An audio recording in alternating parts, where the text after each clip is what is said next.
The private hospital was unusually quiet just after midnight. Kang Min-jun, a wealthy Korean businessman who had long since left his criminal past behind, arrived after receiving an urgent phone call. His longtime housekeeper, Angela Brooks, had collapsed while visiting her sister and had been rushed to the ICU. Angela had worked for Min-jun's family for nearly 20 years. To outsiders, she was an employee. To Min-jun, she was family. "She helped raise my daughter," he quietly told the nurse. "I just want to know if she's all right."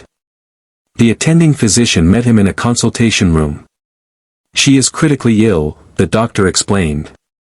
"Our team is doing everything medically possible." Min-jun nodded. "Whatever resources you need, my company will provide them." The doctor smiled appreciatively. "We're grateful, but the most important thing right now is allowing the medical team to work." Min-jun agreed immediately. He instructed his security staff not to interfere with hospital operations. Instead, they remained outside the ICU waiting area to give Angela's relatives privacy and to keep reporters away after news of his arrival spread.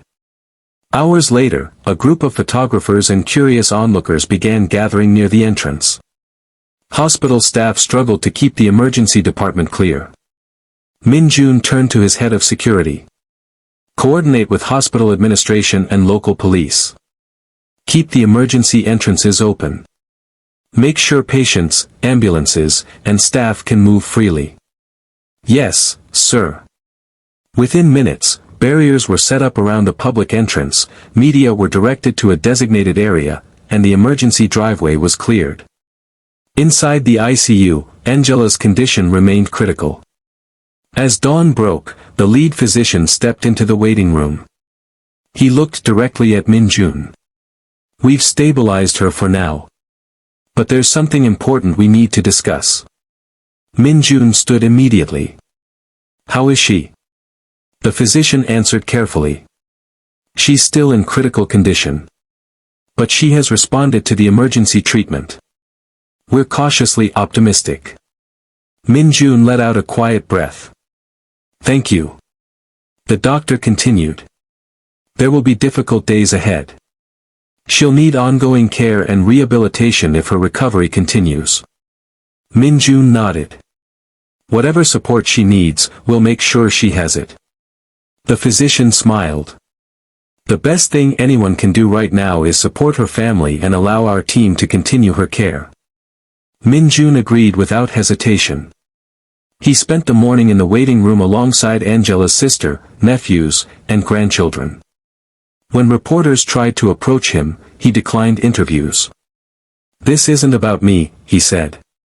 "It's about someone who has spent her life caring for others."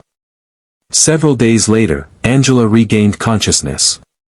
The first face she saw was Min-jun's. She smiled weakly. "You should be at work." He laughed softly.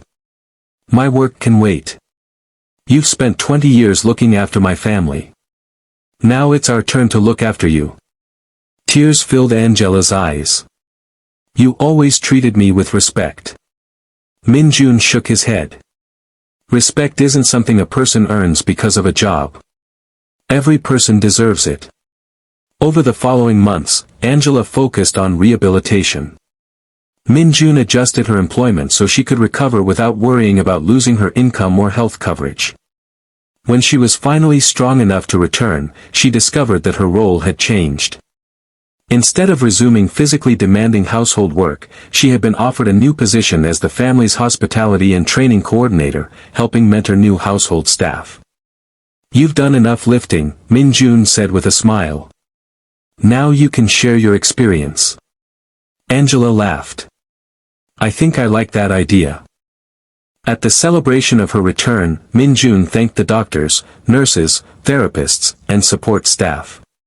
He told them, "You gave Angela the best possible care." "They gave her the chance," Angela replied, smiling. "And all of you gave me the courage to keep fighting." The room filled with applause. Later, Min-jun established a charitable fund in Angela's honor to support hospital employees facing unexpected family emergencies and to help long-serving domestic workers access health and rehabilitation resources. When asked why, he answered simply, "Success means very little if you forget the people who stood beside you on the journey." And Angela, now healthy enough to enjoy time with her grandchildren, would often smile whenever someone asked why she had stayed with the family for so many years. "Because," she would say, "they never treated me like the maid. They treated me like family."